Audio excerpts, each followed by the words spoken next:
ازواجہ امہاتہم، یہ جو آیت کریمہ میں نے آپ کے سامنے سورۃ الاحزاب کی آیت نمبر 6 کا ایک حصہ تلاوت کیا. ازواجہ امہاتہم، نبی کریم صلی اللہ علیہ وسلم کی ازواج مطہرات مسلمانوں کی مائیں ہیں، مسلمانوں کی، ایمان والوں کی، کلمہ پڑھنے والوں کی مائیں ہیں. اور آج رات 17 رمضان المبارک کی رات ہے، اور 17 رمضان المبارک جو ہے یہ حضرت بی بی عائشہ صدیقہ طیبہ طاہرہ زاہدہ عابدہ رضی اللہ تعالی عنہا کا یوم وصال ہے. تو اس لیے درس قرآن آج بی بی عائشہ صدیقہ رضی اللہ تعالی عنہا کے کانٹیکسٹ میں آپ کی خدمت میں پیش ہے. تو نبی کریم صلی اللہ علیہ وسلم کی جو ازواج مطہرات ہیں وہ مسلمانوں کی مائیں ہیں. بی بی عائشہ صدیقہ رضی اللہ تعالی عنہا آپ کی زوجہ مبارکہ، اور وہ آپ کی محبوب زوجہ کہ نبی کریم صلی اللہ علیہ وسلم نے اپنی زندگی میں صرف ایک باقرہ خاتون سے نکاح کیا، صرف ایک باقرہ خاتون سے. باقی سب یا تو بیوہ تھیں یا طلاق یافتہ تھیں. صرف ایک باقرہ خاتون سے نبی کریم صلی اللہ علیہ وسلم آپ نے نکاح فرمایا، اور وہ خوش نصیب خاتون حضرت عائشہ صدیقہ، حضرت عائشہ بنت صدیق اکبر رضی اللہ تعالی عنہا ہے. اچھا، اب ان کو بی بی عائشہ کو زوجیت رسول کا شرف حاصل ہونے کے جو بڑے 2 سبب علماء نے لکھے ہیں. ایک آپ کی ذہانت بی بی عائشہ صدیقہ کی، اور دوسرا آپ کی پاک بازی، آپ کی پاکیزگی. آپ کی ذہانت، آپ کی پاکیزگی، اور ایک چیز اور کہ آپ کے والد ماجد کا اسلام اور پیغمبر اسلام کے لیے جو ایثار ہے، اس کی وجہ سے بھی آپ کو زوجیت رسول کا شرف حاصل ہوا.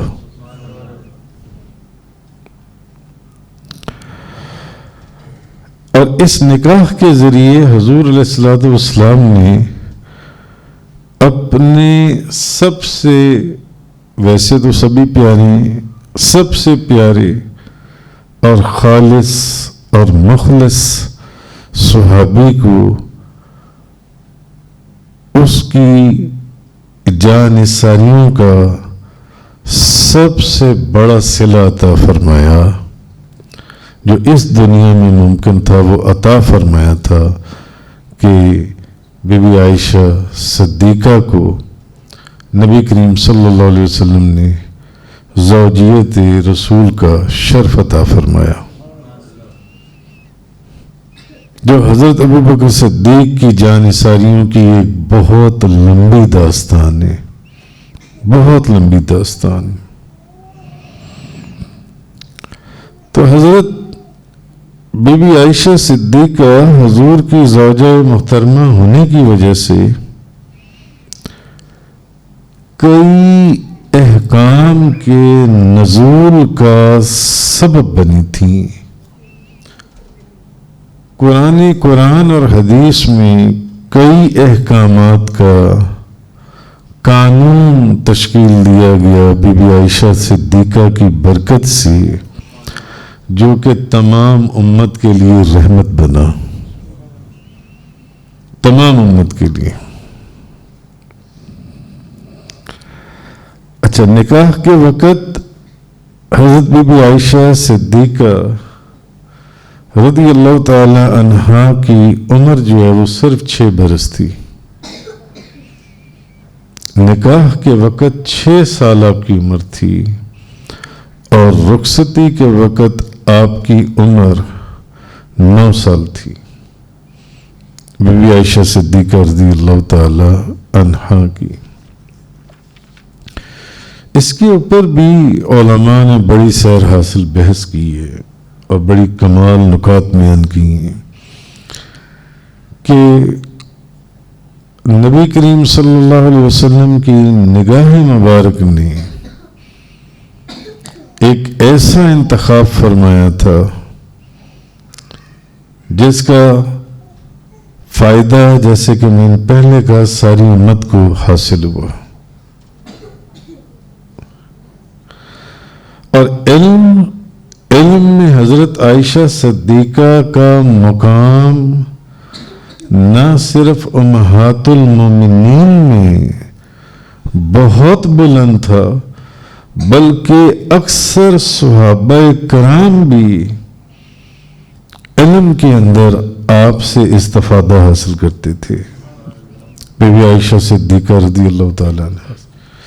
حضرت ابو موسیٰ اشعری رضی اللہ تعالیٰ عنہ سے مروی ہے کہ ہم اصحاب رسول کو جب بھی کسی حدیث پاک کو سمجھنے میں مشکل پیش آئی، اب کتنے بڑے صحابی ہیں حضرت ابو موسیٰ اشعری رضی اللہ تعالیٰ عنہ، کہ صحابہ کرام کو فرماتے ہیں ہم اصحاب رسول کو جب بھی کسی حدیث پاک کو سمجھنے میں مشکل پیش آئی تو ہم نے اس کے متعلق بی بی عائشہ صدیقہ رضی اللہ تعالی عنہا سے پوچھا تو ان کے پاس اس حدیث کے متعلق ہم نے علم موجود پایا.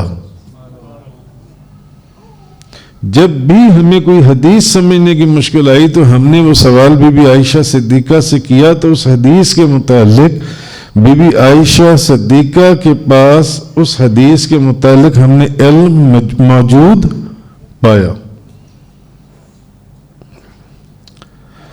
اور حضرت عروہ بن زبیر رضی اللہ تعالی عنہما فرماتی ہیں کہ میں نے کسی عورت کو طب، فقہ اور شعر کے علوم میں حضرت عائشہ صدیقہ سے بڑھ کر نہیں پایا. حضرت عروہ بن زبیر، کسی عورت کو میں نے طب، فقہ اور شعر کے علوم میں حضرت عائشہ صدیقہ سے بڑھ کر نہیں پایا. اور امام زہری فرماتے ہیں کہ اگر حضرت عائشہ صدیقہ رضی اللہ تعالی عنہما کے علم کے مقابلے میں تمام امہات المومنین بلکہ تمام عورتوں کے علوم کو رکھا جائے تو حضرت صدیقہ کے علم کا پلہ بھاری ہوگا. امام زہری نے فرمایا کہ آپ کے علم کے مقابلے میں تمام امہات المومنین بلکہ تمام عورتوں کے علم کو بھی رکھا جائے تو حضرت صدیقہ کے علم کا پلہ پھر بھی بھاری ہوگا. تو حضرت عائشہ صدیقہ رضی اللہ تعالی عنہ اور حضرت عطا بن ابی رباح فرماتے ہیں کہ حضرت عائشہ صدیقہ تمام انسانوں سے زیادہ احکام دین کو سمجھنے والی تھیں. انہوں نے فرمایا امام زہری نے کہ آپ تمام امہات المومنین بلکہ تمام عورتوں کے علم کو جو ان سے اگر آپ کے مقابلے میں رکھا جائے تو آپ کے علم کا پلہ بھاری ہوگا، مگر حضرت عطا بن ابی رباح فرماتے ہیں کہ حضرت عائشہ صدیقہ رضی اللہ تعالیٰ عنہما تمام انسانوں سے زیادہ احکام دین کو سمجھنے والی تھیں اور امور عامہ میں آپ کی رائے سب سے صحیح ترین ہوتی تھی. بی بی عائشہ صدیقہ کی جان سی ہے. تو حضرت بی بی عائشہ صدیقہ رضی اللہ تعالی عنہا کی اسی علمی شان کو دیکھ کر نبی کریم صلی اللہ علیہ وسلم نے صحابہ کرام کو یہ حکم دیا تھا، نبی پاک صلی اللہ علیہ وسلم نے، کہ اپنے دین کا نصف علم اس حمیرہ یعنی عائشہ صدیقہ سے سیکھو.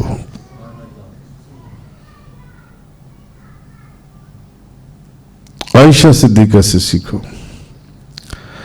اچھا، اب تیمم کی اجازت جو ہے یہ حضور نبی پاک صلی اللہ علیہ وسلم کی امت کی خصوصیات میں سے ہے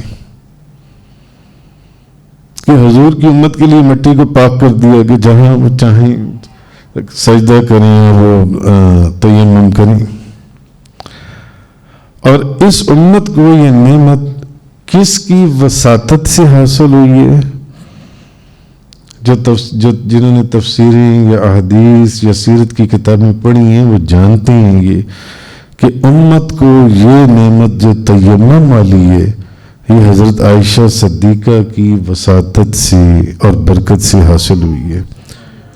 کیونکہ ایک سفر کے اندر ان کا ہار گم ہو گیا تو نبی پاک صلی اللہ علیہ وسلم نے چند صحابہ کرام کو بھیجا کہ جا کر ہار تلاش کر کے لاؤ بی بی عائشہ صدیقہ کا. اب راستے میں نماز کا وقت ہو گیا اور پانی مل نہیں رہا تھا کہیں پر، تو صحابہ کرام نے بغیر وضو کے نماز پڑھ لی، بغیر وضو کے، کیونکہ نماز جاری تھی. اور پھر نبی کریم صلی اللہ علیہ وسلم کی خدمت میں حاضر ہوئے تو بڑی تکلیف اور بڑے رنج و غم میں انہوں نے یہ سارا واقعہ آپ کی خدمت میں پیش کیا. تو اس وقت آیت تیمم جو ہے یہ نازل ہوئی. نہ آپ کا وہ ہار گم ہوتا تو نہ وہ صحابہ کرام جاتے اور نماز کا وقت آتا اور پانی نہ ملتا اور وضو کے بغیر نماز پڑھنا پڑتی. اور یہ بات آ کر نبی کریم صلی اللہ علیہ وسلم کی بارگاہ میں پھر جب بتائی انہوں نے، اس وقت تیمم کی آیت نازل ہوئی کہ اگر پانی نہ ملے تو تیمم کر لو. بی بی عائشہ صدیقہ رضی اللہ تعالی عنہ سے. اور یہ علماء نے لکھا ہے کہ قیامت تک نبی کریم صلی اللہ علیہ وسلم کی امت کے لیے ایک بہت بڑا انعام ہے کہ جب پانی نہ ملے تو تیمم کر لو.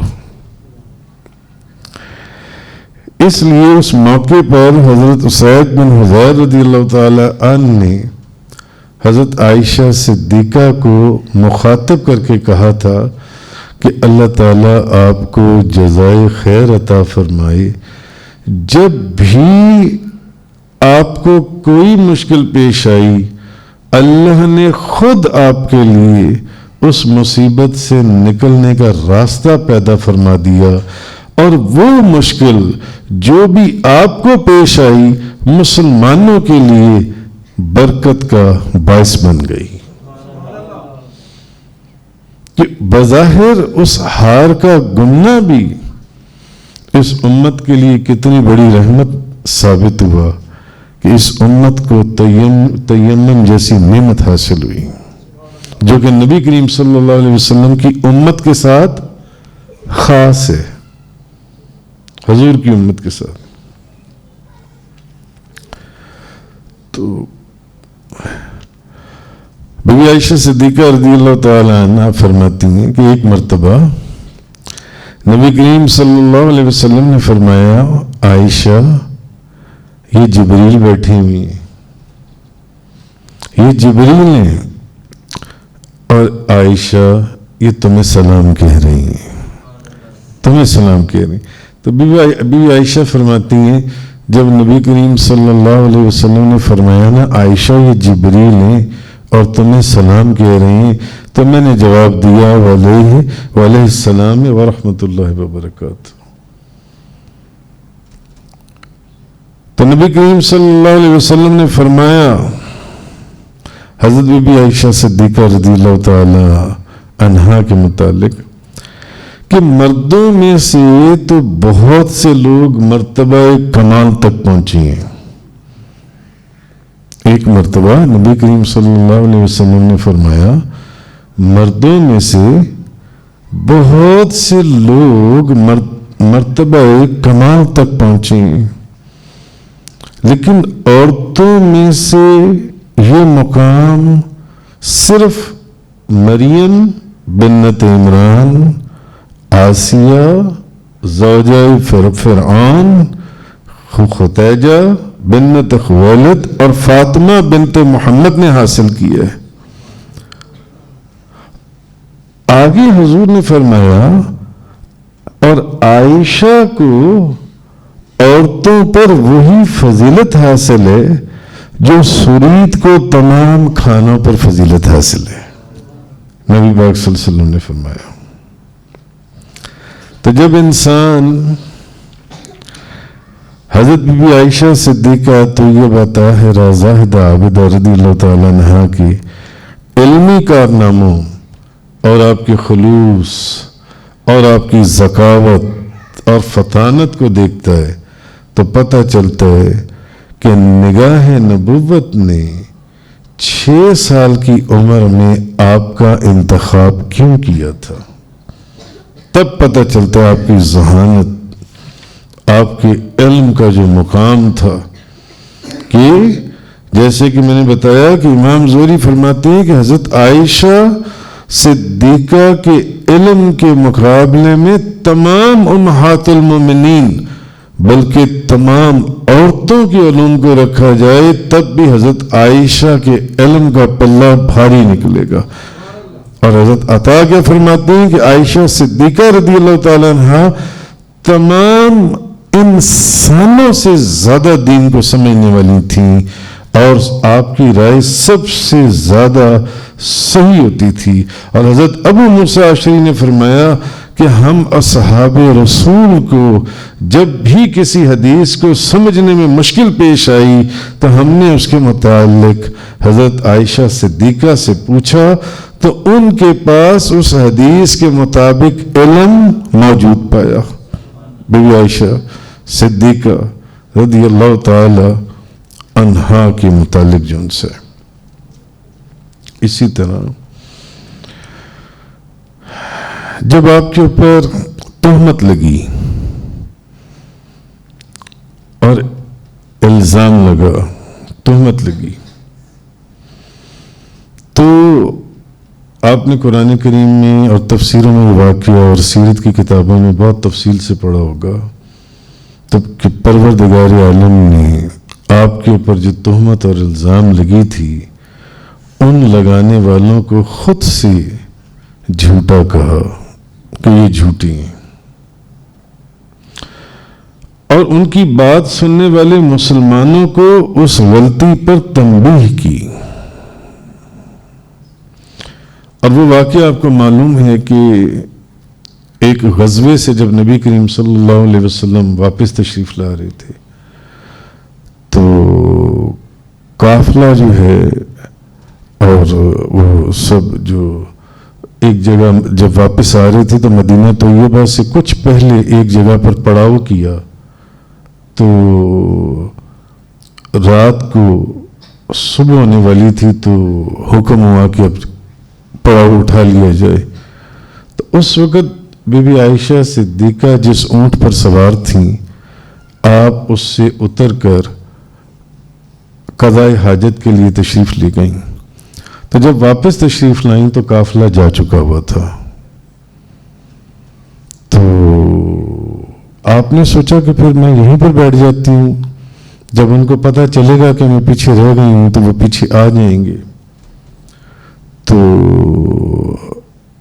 حضرت ایک صحابی میں حضرت صفوان، ان کی ڈیوٹی تھی کہ وہ پیچھے سے، وہ سب سے پیچھے آتے تھے تاکہ اگر قافلے والوں کا لشکر کا یا قافلے والوں کی کوئی چیز پیچھے رہ گئی ہو یا گر گئی ہو تو وہ اس کو اٹھا لیں یا دیکھ لیں، ان کو پتہ چل جائے. ان کی پیچھے ڈیوٹی تھی لشکر کے قافلے کے پیچھے. تو وہ پیچھے سے جب اس مقام پر پہنچے جہاں سے لشکر اور قافلہ کوچ کر چکا تھا، نکل چکا تھا، تو دور ان کو کوئی لیٹا ہوا نظر آیا، آرام کرتا ہوا. بی بی عائشہ چادر لے کر آرام فرما رہی تھی کہ جب ان کو پتہ چلے گا تو وہ لازماً واپس اسی مقام پر مجھے تلاش کرتے ہوئے آئیں گے. مگر پیچھے سے حضرت صفوان آ گئے جن سے، تو انہوں نے قریب آ کر اونچی آواز میں کہا انا للہ و انا الیہ راجعون. تو آپ نے جب آواز سنی تو اٹھ گئی. انہوں نے دیکھا کہ بی بی عائشہ پیچھے رہ چکی ہیں. تو آپ نے اپنے اونٹ کی سواری ان کو پیش کی اور ان کو اس اونٹ کے اوپر بٹھایا اور ان کو لے کر دوبارہ سے لشکر اور قافلے کے ساتھ آ کر مل گئے جو ان سے.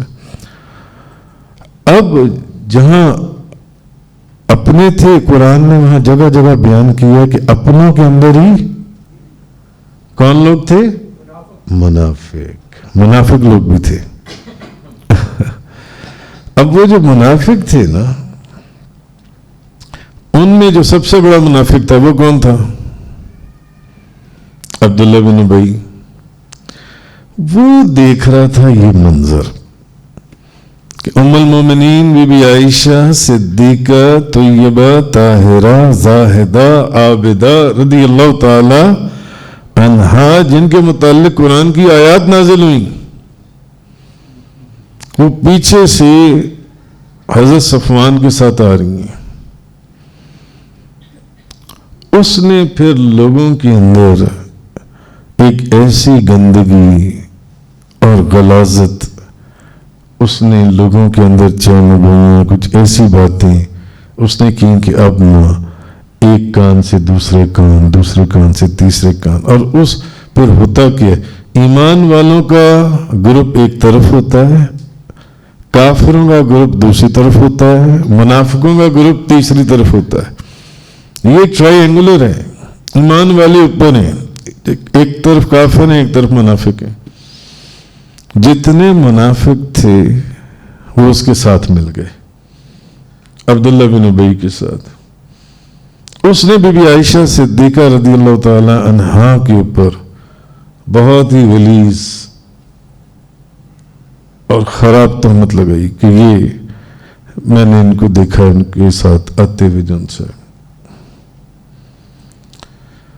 یہ جنگل کی آگ کی طرح خبر جن سی. اب منافقوں کا کیا کام تھا جن سے یہ خبر جن سی باہر نکل گئی جن سی. تو اب قرآن کریم کے اندر ایک آیت نازل ہوئی، بے شمار آیات نازل ہوئی.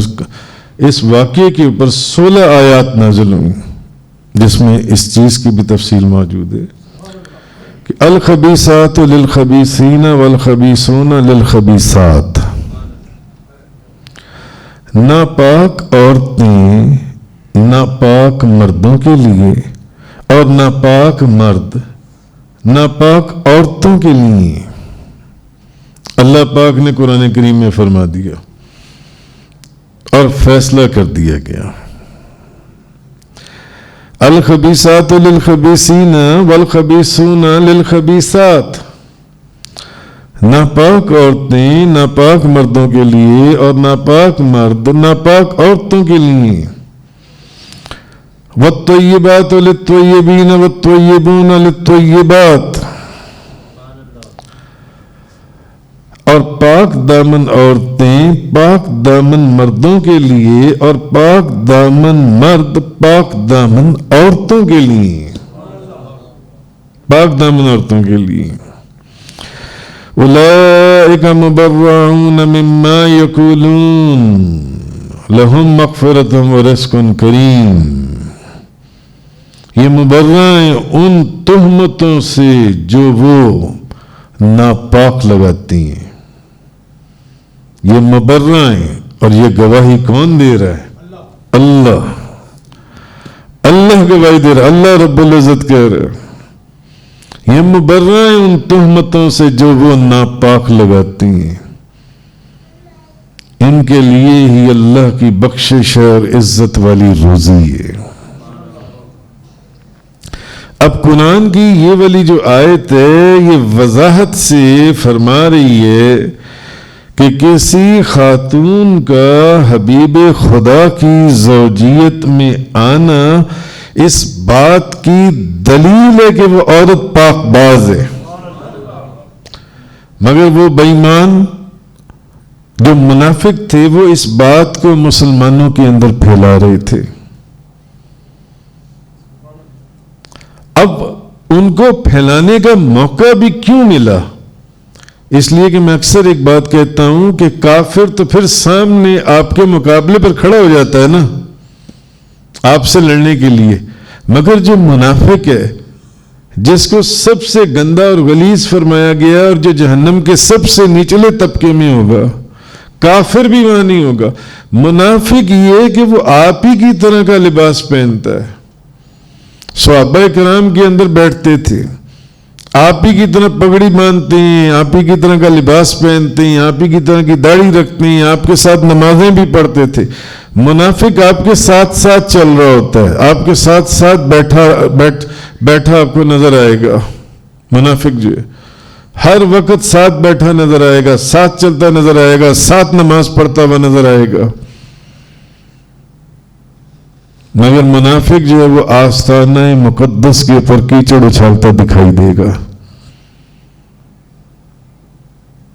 منافق جو ہے وہ آستانہ مقدس، اس نے نبی کریم صلی اللہ علیہ وسلم کے آستانہ مقدس کے اوپر ہی تو کیچڑ اچھالنے کی کوشش کی کہ بی بی عائشہ صدیقہ رضی اللہ تعالی عنہا جو کہ طیبہ بھی ہیں، طاہرہ بھی ہیں، زاہدہ بھی ہیں اور عابدہ بھی ہیں، نبیوں کے سردار کی زوجہ، مومنوں کی ماں، امہات المومنین میں سے. اب منافق یہ کام کرتے ہیں کہ وہ اندر بیٹھ کر انہوں نے نبی کریم صلی اللہ علیہ وسلم کی زوجہ محترمہ آپ کے اوپر بھی تہمت لگا دی کہ یہ پیچھے کسی کے ساتھ تشریف لا رہی تھی.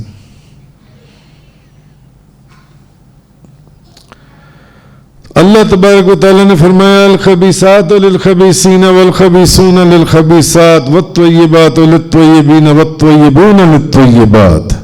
یہ اللہ نے فیصلہ فرما دیا کہ ناپاک عورتیں ناپاک مردوں کے لیے اور ناپاک مرد ناپاک عورتوں کے لیے اور پاک دامن عورتیں پاک دامن مردوں کے لیے اور پاک دامن مرد پاک دامن عورتوں کے لیے. اور یہ مبرہ ہیں ان تہمتوں سے جو یہ ناپاک لوگ لگاتے ہیں. اللہ نے فرما دیا انہی کے لیے تو بخششیں ہیں اور انہی کے لیے تو عزتیں ہیں. یہ اللہ فرما رہے ہیں. تو قرآن کریم کی یہ آیت کریمہ یہ وضاحت فرما رہی ہے کہ کسی خاتون کا حبیب خدا کی زوجیت میں آنا اس بات کی دلیل ہے کہ وہ عورت پاک باز ہے، وہ پاک عورت ہے. بہرحال اس معاملے میں اچھا بعض لوگ اس کے اندر نا پھر جب یہ معاملہ ہوا میں نے آپ کو سارا اس کا بیک گراؤنڈ بتایا ہے مختصر، یہ بڑا تفصیل سے سیرت کی کتابوں میں، تفسیر کی کتابوں میں، حدیث کی کتابوں میں یہ سارا واقعہ لکھا ہوا ہے جو ان سے. تو جب یہ واقعہ ہوا تو نبی کریم صلی اللہ علیہ وسلم اس پریشانی یا اس تکلیف کے اندر یا اس کے اندر کافی دنوں کے لیے خاموش ہو گئے. آپ نے خاموشی طاری کر لی اور ایک پریشانی کے آثار تھے جو ان سے پریشانی کے آثار. مفتی احمد یار خان نعیمی صاحب رحمۃ اللہ علیہ آپ فرماتے ہیں کہ اس کے اوپر بھی جون سا ہے نا بعض لوگ جانتے ہیں اس کے بعض بے ادب اور گستاخ لوگ ایسے ہیں جو اس بات کے اوپر بھی یعنی باز نہیں آتے. تو وہ کہتے ہیں کہ دیکھو نبی کریم صلی اللہ علیہ وسلم اتنے دن خاموش رہے وہ کچھ نبی پاک صلی اللہ علیہ وسلم کچھ فرما نہ سکے, کچھ کہہ نہ سکے یہ کہ یہ تہمت صحیح ہے یا یہ تہمت غلط ہے. اگر حضور کے پاس علم غیب ہوتا تو پریشانی کیسی, اور اتنے دن حضور خاموش کیوں رہے؟ اگر غیب کا علم, جیسے کہ ہمارا اہل سنت الجماعت کا یہ عقیدہ ہے کہ نبی کریم صلی اللہ علیہ وسلم کو اللہ نے غیب کا علم عطا فرمایا ہے, اس کے اوپر ہمارے کئی لیکچرز اب تک ریکارڈ ہو چکے, پبلک بھی ہو چکے. اللہ نے آپ کو غیب کا علم عطا فرمایا, مگر اس کے اوپر بھی دیکھیں جو میں یہی کہتا ہوں کہ یہ پھر جو کم عقل یا کم علم یا منافق ٹائپ لوگ ہیں وہ پھر اس طرح کی باتیں کرتے ہیں. وہ کہتے ہیں کہ دیکھو حضور پھر خاموش کیوں ہو گئے, احادیث میں آیا کہ حضور جب پریشان تھے پھر حضور پریشان کیوں ہو گئے. اگر حضور کو علم تھا تو پھر کچھ فرمایا کیوں نہیں کہ یہ تہمت صحیح ہے یا یہ تہمت غلط ہے. علم غیب ہوتا تو فرماتے نا, پھر پریشانی کیسی. اور پھر اتنے روز آپ خاموش کیوں رہے, آپ بولے کیوں نہیں کہ یہ تہمت غلط ہے جو ان سی ہے. تو مفتی احمد یار خان نعیمی صاحب رحمۃ اللہ علیہ اس کا بڑا خوبصورت ایک جواب دیتے ہیں. وہ فرماتے ہیں کہ ذرا اصل میں ان بے وقوفوں کا پتہ ہی نہیں ہے. اس سارے معاملے میں نہ بتانا ثابت ہے نہ کہ نہ جاننا ثابت ہے. آپ فرماتے ہیں کہ اس تمام واقعے میں نہ بتانا تو ثابت ہے کہ حضور نے کچھ نہیں بتایا, حضور خاموش رہے. اس میں بڑی حکمتیں تھیں. ابھی حضرت آدم علیہ السلام ابتدائی آفرینش سے انتہائی قیامت تک ہر چیز کا نام بتا سکتے ہیں, تو حضور تو سارے نبیوں کے سردار ہیں. حضور تو سارے نبیوں کے سردار ہیں.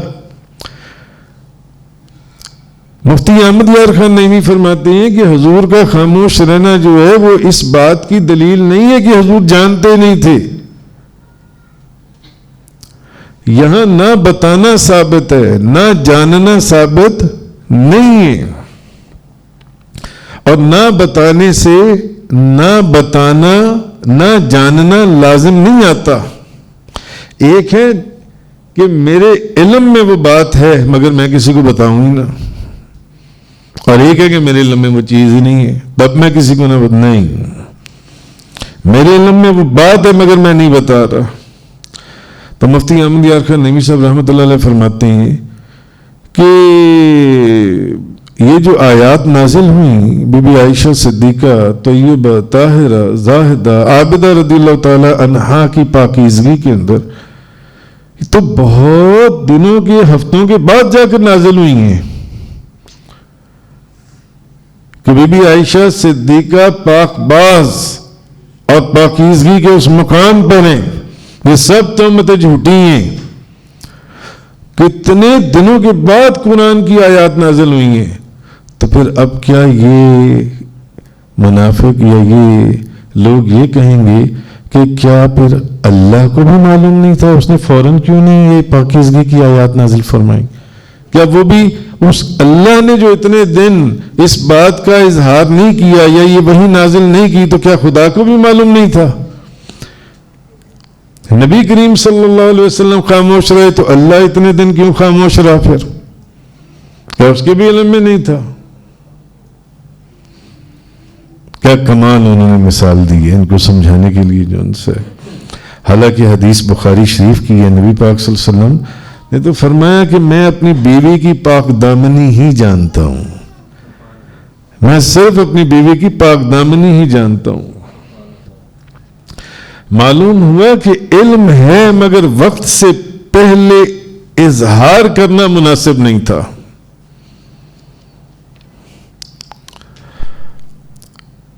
اور یہ بھی نہیں ہو سکتا کہ نبی کریم صلی اللہ علیہ وسلم کو حضرت عائشہ پر کوئی بدگمانی تھی. قطعاً کوئی بدگمانی نہیں تھی. اس کی وجہ یہ ہے کہ نبی کریم صلی اللہ علیہ وسلم آپ کے اوپر تو قرآن نازل ہوا ہے. قرآن نازل ہوا ہے. لولا اذ سمعتموه ظن المؤمنون والمؤمنات بأنفسهم خيرا وقالوا هذا إفك مبين. یعنی مسلمان مردوں اور عورتوں نے اپنے دلوں میں نیک گمانی کیوں نہ کی اور فوراً کیوں نہ کہا کہ یہ کھلا ہوا بہتان ہے. تو نیک گمانی کا حکم دیا گیا ہے کہ مسلمانوں پر نیک گمانی واجب اور بدگمانی حرام ہے. حرام ہے. تو نبی کریم صلی اللہ علیہ وسلم تو ویسے ہی معصوم ہے. اگر کوئی کہے بے وقوف کہ آپ کو بدگمانی تھی معاذ اللہ استغفر اللہ، آپ تو اس سے پاک ہیں. ہاں آپ نے جو فوراً یہ نہیں نہ فرمایا، اس میں ایک حکمت تو یہ تھی، مفتی صاحب فرماتی ہیں، ایک حکمت تو یہ تھی کہ یہ جو منافق ہیں نا، یہ کہیں گے کہ دیکھا ہے قرآن کے نازل ہونے کا بھی انتظار نہیں کیا، اپنے گھر کا معاملہ تھا نا فوراً پاکیزگی بیان کر دیے.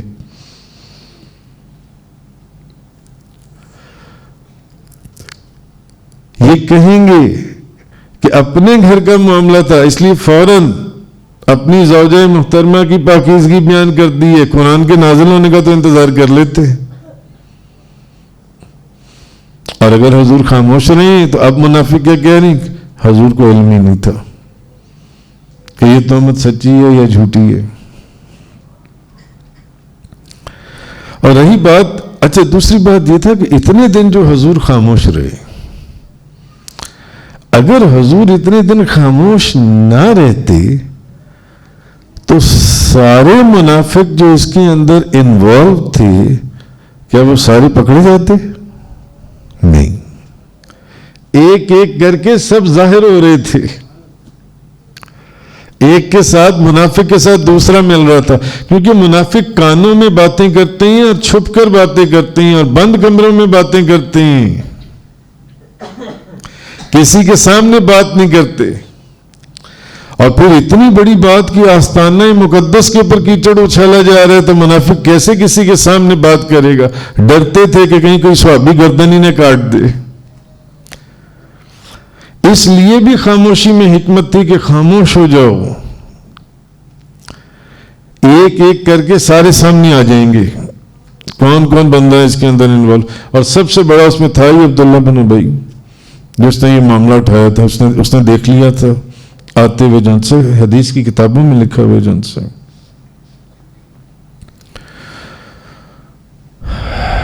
رہی بات پریشانی کی تو مفتی احمد یار خان نعیمی صاحب رحمۃ اللہ علیہ فرماتے ہیں کہ یہ کسی بھی بڑے نیک عزت دار بندے کی بیوی کے اوپر کوئی ایسی تہمت لگ جائے کہ میں نے تو اس کو فلاں وقت میں فلاں جگہ فلانے بندے کے ساتھ دیکھا، جبکہ اس کو 100% پتا ہو کہ وہ تو اس دن کہیں باہر نکلی نہیں، سارا دن میرے ساتھ موجود تھی. اس کو پتہ ہے 100% پتہ ہے کہ یہ تہمت جھوٹی ہے، تب بھی بتائیں وہ پریشان ہوگا یا نہیں ہوگا؟ ایک عزت دار آدمی ہے، اس کا ایک مقام ہے، وہ پریشان ہوگا. حالانکہ اس کو پتہ ہے کہ یہ جھوٹ بول رہے، وہ تو میرے ساتھ، وہ تو آج گھر سے نکلی نہیں، میں بھی گھر پر تھا، وہ بھی گھر پر تھی، پھر بھی پریشانی. آپ فرماتے ہیں پریشانی تو ایک وہ تھا کہ لوگ، بلکہ اب منافقوں نے یہ بات مسلمانوں کے اندر پھیلا دی تو چائے مگوئیاں ہونی شروع ہو گئیں، چائے مگوئیاں ہو رہی تھیں. تو بہرحال پھر آگے آپ فرماتے ہیں کہ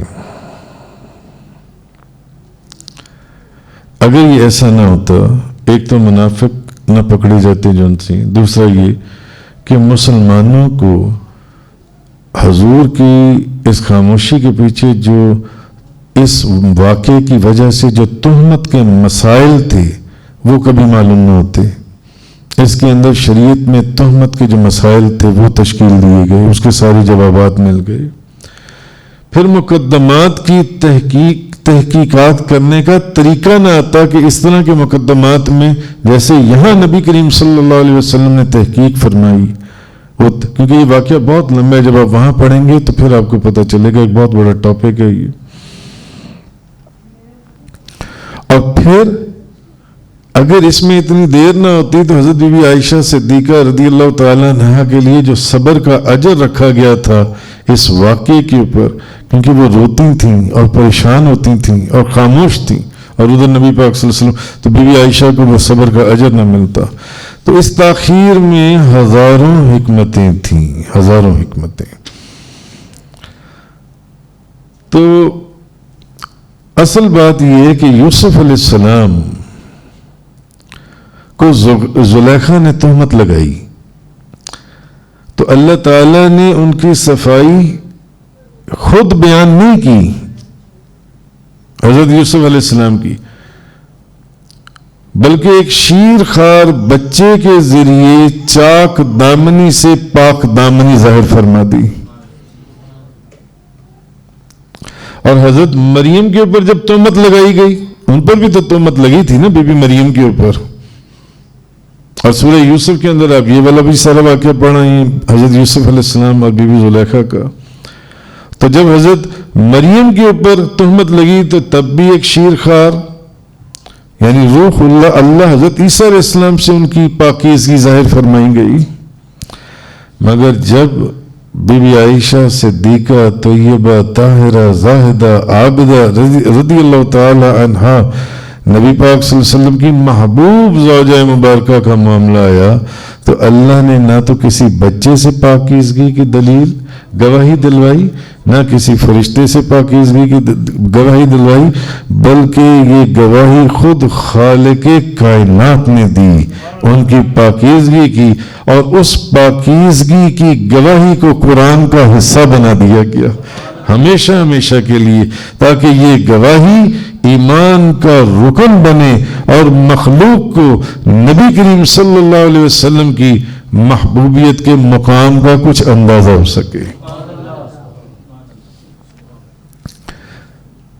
تو آج چونکہ 17 رمضان المبارک کی رات ہے اور آپ کا یوم وصال بھی 17 رمضان المبارک ہے، اس لیے آپ کے متعلق اس آیت کی روشنی میں وَأَزْوَاجُهُ أُمَّهَاتُهُمْ کہ نبی کریم صلی اللہ علیہ وسلم کی ازواج مبارکہ جون سی ہیں یہ مسلمانوں کی مائیں ہیں۔ وآخر دعوانا ان الحمدللہ رب العالمین۔